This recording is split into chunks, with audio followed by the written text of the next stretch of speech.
ಬೆಂಗಳೂರಿಗರೇ ಗಮನಿಸಿ ಗಮನಿಸಿ ಗಮನಿಸಿ. ಇಂದು ಕೂಡ ಬೆಂಗಳೂರಿನಲ್ಲಿ ರಣಭೀಕರ ಮಳೆಯಾಗುವ ಸಾಧ್ಯತೆ. ಹೊರಗೆ ಹೋಗುವ ಮುನ್ನ ಯೋಚನೆ ಮಾಡಿ.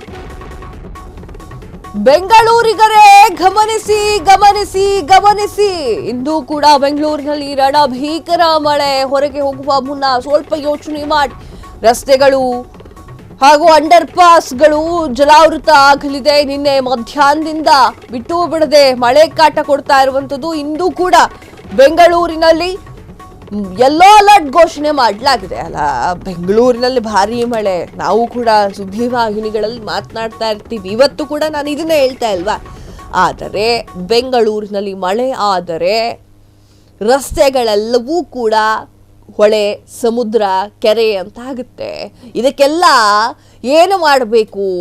ಇದಕ್ಕೆಲ್ಲ ಮಾಡುವಂತಹ ಕೆಲಸಗಳನ್ನು ಒಳಚರಂಡಿಯ ವ್ಯವಸ್ಥೆಯನ್ನು ಸರಿ ಮಾಡಬೇಕು, ರಾಜ್ಯ ಕಾಲುವೆಗಳನ್ನು ಸರಿ ಮಾಡಬೇಕು, ರಸ್ತೆ ಗುಂಡಿಗಳನ್ನು ಮುಚ್ಚಾಕಬೇಕು, ನೀರು ಹೋಗಲಿಕ್ಕೆ, ಹರಿದು ಹೋಗಲಿಕ್ಕೆ ಜಾಗವನ್ನು ಮಾಡಿಕೊಡ್ಬೇಕು. ವಾಹನ ಸವಾರರು 2 ನಿಮಿಷವೂ ಕೂಡ ರಸ್ತೆಯಲ್ಲಿ ನಿಂತುಕೊಳ್ಬಾರ್ದು. ಆ ರೀತಿಯ ವ್ಯವಸ್ಥೆಯನ್ನು ಮಾಡಿಕೊಡ್ಬೇಕು. ಹವಾಮಾನ ಇಲಾಖೆ ಮತ್ತೇನಕ್ಕೆ ಹೇಳುತ್ತೆ? ಅಲರ್ಟ್ ಘೋಷಣೆ ಯಾಕೆ ಮಾಡುತ್ತೆ? ಹವಾಮಾನ ಇಲಾಖೆಯವರು ಯಾಕಾಗಿ ಈ ರೀತಿಯಾಗಿ ಘೋಷಣೆ ಮಾಡ್ತಾರೆ ಅಂತಂದ್ರೆ, ಅಲ್ಲಿ ಈ ಒಂದು ಪ್ರದೇಶಗಳಲ್ಲಿ ಮಳೆ ಆಗುವ ಸಾಧ್ಯತೆ ಇದೆ ಅಂತಂದ್ರೆ ಮುನ್ನೆಚ್ಚರಿಕೆ ಕ್ರಮವನ್ನ ಸರ್ಕಾರಗಳು ಕೈಗೊಳ್ಳಬೇಕು ಎನ್ನುವಂಥ ಕಾರಣಕ್ಕಾಗಿ. ಅದು ಬಿಟ್ಬಿಟ್ಟು ಸುಮ್ಮನೆ ಎಲ್ಲ ಹೇಳ್ತಾ ಇರೋದಿಲ್ಲ. ಜನಸಾಮಾನ್ಯರಿಗೆ ಗೊತ್ತಾಗಬೇಕು ಮನೆಯಿಂದ ಹೊರಗಡೆ ಹೋಗ್ಬೇಕು ತಾನು ಇವತ್ತು ಬೇಡವೋ ಅಂತ.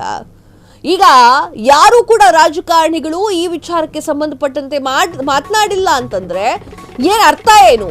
ಬರೀ ಬೆಂಗಳೂರು ಮಾತ್ರ ಅಲ್ಲ ವೀಕ್ಷಕರೇ, ರಾಜ್ಯದ ವಿವಿಧೆಡೆ ಅಬ್ಬರಿಸಿ ಬೊಬ್ಬಿರಿಯಲಿದ್ದಾನೆ ವರುಣ.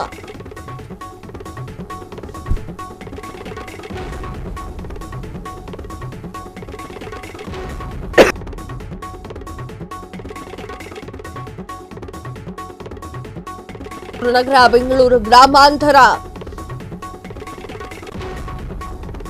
ಚಿಕ್ಕಬಳ್ಳಾಪುರ, ಚಿತ್ರದುರ್ಗ, ದಾವಣಗೆರೆ, ಬಾಗಲಕೋಟೆ, ಬೆಳಗಾವಿ, ಬೀದರ್, ಕಲಬುರಗಿ, ಯಾವ ಊರು ಬಿಟ್ಟೆ ಅಂತ ಗೊತ್ತಾಗಿಲ್ಲ ಈಗ. ಕೊಪ್ಪಳ, ರಾಯಚೂರು, ವಿಜಯಪುರ ಜಿಲ್ಲೆ, ಯಾದಗಿರಿ, ಹಾಸನ, ಕೋಲಾರ, ಮಂಡ್ಯ, ಮೈಸೂರು ಮತ್ತು ತುಮಕೂರಿನಲ್ಲಿ 1-2 ಊರು ಬಿಟ್ಟಿರಬೇಕು ನಾನು ಅಷ್ಟೇ. ಎಲ್ಲಾ ಕಡೆಯಲ್ಲೂ ಭಾರಿ ಮಳೆಯಾಗುವಂತಹ ಸಾಧ್ಯತೆ ಇದೆ. ಕರಾವಳಿ, ಮಲೆನಾಡಿನ ಭಾಗಗಳಲ್ಲಿ ಮಳೆ ಇರಲ್ಲ ಅಂತ ಹೇಳಲಾಗ್ತಾ ಇದೆ.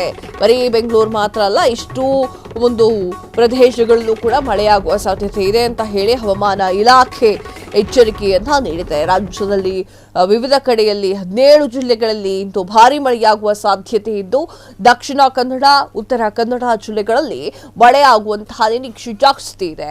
ಬೆಂಗಳೂರು ನಗರ, ಬೆಂಗಳೂರು ಗ್ರಾಮಾಂತರ, ಚಿಕ್ಕಬಳ್ಳಾಪುರ, ಚಿತ್ರದುರ್ಗ, ದಾವಣಗೆರೆ, ಬಾಗಲಕೋಟೆ, ಬೆಳಗಾವಿ, ಬಿಜಾಪುರ, ಬೀದರ್, ಗುಲ್ಬರ್ಗ, ಕೊಪ್ಪಳ, ರಾಯಚೂರು, ವಿಜಯಪುರ ಜಿಲ್ಲೆ, ಯಾದಗಿರಿ, ಹಾಸನ, ಕೋಲಾರ, ಮಂಡ್ಯ, ಮೈಸೂರು ಮತ್ತು ತುಮಕೂರಿನಲ್ಲಿ ಮಳೆಯಾಗುವ ಸಾಧ್ಯತೆಗಳು ಹೆಚ್ಚಾಗಿದೆ. ಎಲ್ಲ ಕಡೆಯಲ್ಲೂ ಮಳೆ ಬರುತ್ತೆ. ದಯವಿಟ್ಟು ನಮ್ಮದು ಬಯಲುಸೀಮೆ, ನಮಗೆ ಮಳೆ ಬರೋದಿಲ್ಲ ಇವೆಲ್ಲ ಬೇಡ.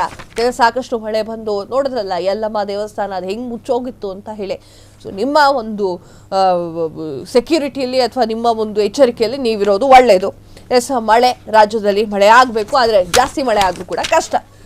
ನಿಮ್ಮ ಒಂದು ಎಚ್ಚರಿಕೆಯಲ್ಲಿ ನೀವು ಜೀವನ ಮಾಡಿ. ಕ್ಷಣ ಕ್ಷಣದ ಸುದ್ದಿಗಳಿಗಾಗಿ ಫ್ರೀಡಂ ಟಿವಿ ಸಬ್ಸ್ಕ್ರೈಬ್ ಮಾಡಿ, ಲೈಕ್ ಮಾಡಿ ಹಾಗೂ ಫಾಲೋ ಮಾಡಿ. ಹೊಸ ಸುದ್ದಿಗಳ ನೋಟಿಫಿಕೇಶನ್ಗಾಗಿ ಬೆಲ್ ಐಕಾನ್ ಮೇಲೆ ಕ್ಲಿಕ್ ಮಾಡಿ.